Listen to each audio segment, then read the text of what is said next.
লাভপুরে বন্যা কবলিত ঠিবা অঞ্চলে পরিদর্শনে বিধায়ক অভিজিৎ সিনহা। বাঁধ মেরামত ও সেতুর দাবিতে সরব গ্রামবাসী।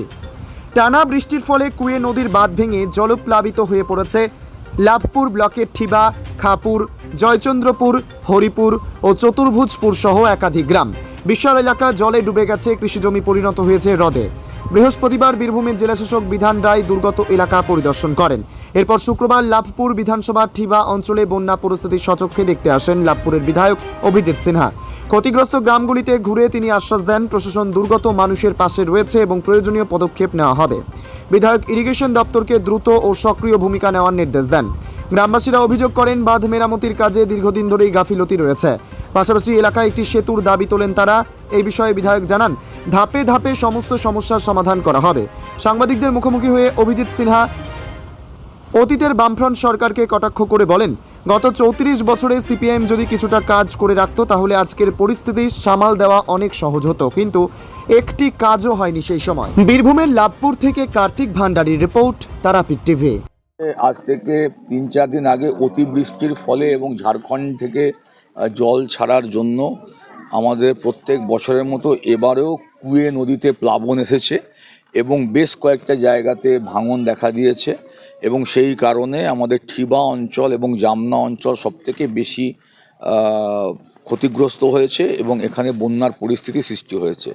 কন্টিনিউ আমাদের ব্লক প্রশাসনের পক্ষ থেকে বিডিও সাহেব এবং আমাদের দলীয় নেতৃত্ব মান্নান সাহেব, তরুণ চক্রবর্তী, শোভন চৌধুরী পঞ্চায়েত সমিতির এবং সভাপতি সাবিনা খাতুন থেকে শুরু করে সমস্ত ব্লক আধিকারিকরা, পুলিশ আধিকারিকরা এখানে কন্টিনিউ এসে তারা আছেন। আমরাও সব সময়তেই এসে এখানে খবরাখবর রাখছি এবং গতকাল আমি পশ্চিমবঙ্গ সরকারের মাননীয় কৃষিমন্ত্রী শ্রী শোভনদেব চট্টোপাধ্যায় মহাশয়ের সাথে আমি নবান্নে তার অফিসে গিয়ে দেখা করেছি এবং এখানকার কৃষকদের যে ক্ষতির বিষয়টা, যেসব জমিগুলো, কারণ এইটা আগে দেখতে হবে, কারণ এই কৃষকদের যদি তারা যে শস্য বিমা তার টাকা এরা গত বছরও পেয়েছিল, এই একই পরিস্থিতি হয়েছিল, এবার যা ঠিকমতো পায় তার ব্যবস্থা নেওয়ার জন্য আমি গিয়ে তার সঙ্গে দেখা করে কথা বলে এসেছি এবং তিনি আশ্বাস দিয়েছেন যে নিশ্চয়ই রাজ্য সরকারের পক্ষ থেকে যা যা করে সব করা হবে।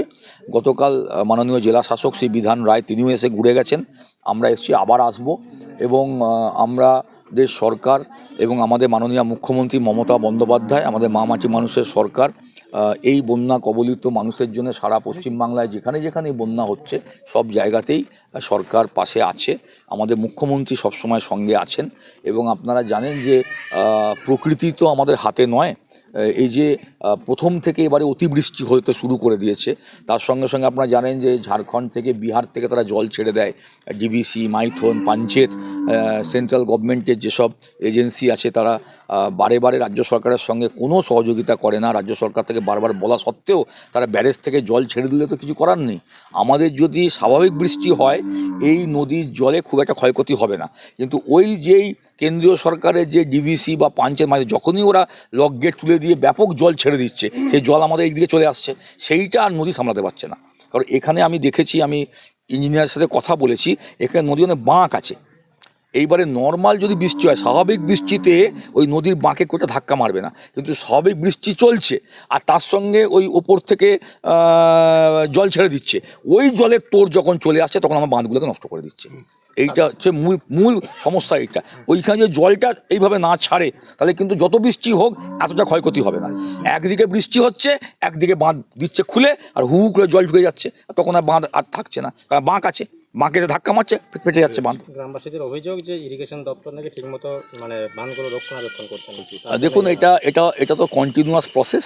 আপনারা বোঝেন যে সেচ দপ্তরকে সবসময় লাগাতার এই ব্যাপারে নজরদারি করা দরকার, সেটা আমরা বলেছি, আবার বলছি। তবে গ্রামবাসীর সঙ্গে কথা বলে দেখলেন রিলিফ মেটেরিয়াল সাফিসিয়েন্ট এসছে, তারা বলছে যে আমাদের খাওয়া দাওয়া ক্ষেত্রে কোনো সমস্যা নেই। একটা ডাক্তারের সমস্যার কথা এরা বলছে, তো সেটা আমরা আজকে ফিরে গিয়ে বিএস সাহেব ডাক্তারবাবু আসছে, আর একটু বেশি করে আসা দরকার। আর একটা স্কুলের কথা এরা বললো যে যাদের ছেলেমেয়েদের পরীক্ষা, ওটা তো আমরা রাজ্য সরকারের তরফ থেকে সেগুলো যা যা করার আমরা নিশ্চয়ই করব। তবে এইটুকু বলছি, আমাদের মুখ্যমন্ত্রী মমতা বন্দ্যোপাধ্যায়ের নির্দেশে আমরা সকলেই সক্রিয়, আর মুখ্যমন্ত্রী নিজে নবান্ন থেকে এইগুলো দেখছেন, সব জায়গায় যাচ্ছেন। ফলে মানুষকে এইটুকু আমরা আশ্বাস দিতে পারি যে প্রত্যেকবার এখানে এরকম ঘটনা বা দুর্ঘটনা ঘটে, কিন্তু আমরা তাদের পাশ থেকে সরে যাই না, আমরা সবসময় আছি এবং আমরা আগামী দিনেও থাকবো। একটা ব্রিজের দাবি করেছে এখানকার মানুষ, যাতে এই নদীটা পারাপার। এটা এদের ন্যায্য দাবি, এটা এদের ন্যায্য দাবি। এবং আপনারা বুঝতে পাচ্ছেন যে সব কাজ তো একসাথে করা সম্ভবপর হবে না। ওই ধারে একটা ব্রিজ আমরা অলরেডি করে দিয়েছি, জামনা অঞ্চলের সাথে একটা ব্রিজ করে দিয়েছি। এটাও যখন এরা বলছে এটা আমরা ভাববো, কিন্তু এখন যেটা হয়েছে এই পরিস্থিতি কী করে মোকাবেলা করা যায়, এখন এইটা আমাদের কাছে আসু প্রয়োজন। তারপরে এরা 2-3টে মন্দিরের কথা বললেন, আপনারা শুনলেন, এগুলো সবই আমরা আস্তে আস্তে করবো, একটু সময় দিতে হবে। এর আগে 34 বছর যদি সিপিএম করতো তাহলে তো এইগুলো হতো না। 34 বছর তো বিধায়ক ছিল, আমি নিজের সম্বন্ধে বলতে চাই না, 34 বছর তো রাজ্যের মুখ্যমন্ত্রী ছিল। আজকে মমতা বন্দ্যোপাধ্যায় এসে যেটুকু করছে, আজকে লাঘাটা ব্রিজ আমাদের মুখ্যমন্ত্রী 45 কোটি টাকা দিয়েছেন। আগে তো লাঘাটা বন্ধ হয়ে যেত, মানুষ যেতে পারতো না। আমাদের গুনুচিয়া ব্রিজ 65 কোটি টাকা দিয়েছেন মুখ্যমন্ত্রী মমতা বন্দ্যোপাধ্যায়। আগে সিপিএমের সময় হয়েছে তো? আগে 34 বছর সিপিএম কী করেছে? তাদেরও তো এমএলএ থাকতো, তারা এসে যদি একটু একটু করে কাজ করতো তাহলে আমার একটু সুবিধা হতো। এখন তো সবটাই প্রথম থেকে শুরু করতে হয়েছে। বন্যা হয়েছে, মানুষ কষ্ট পেয়েছে, তার বাইরে কিচ্ছু না। এখন তো একদিকে খাবারের ব্যবস্থা, একদিকে পানীয় জল, একদিকে নৌকা, একদিকে ব্রিজ, একদিকে রাস্তা, সব তো আমাদেরকে করতে হচ্ছে। এর এর এর এর আগে তো এই গ্রামবাসীরাই তো বলবে আচ্ছা সিপিএমের সময় কি হয়েছে আর এখন কি হচ্ছে, ওরাই বলবে। তা 34 বছর সময়টা কি কম? আপনারা বলুন না।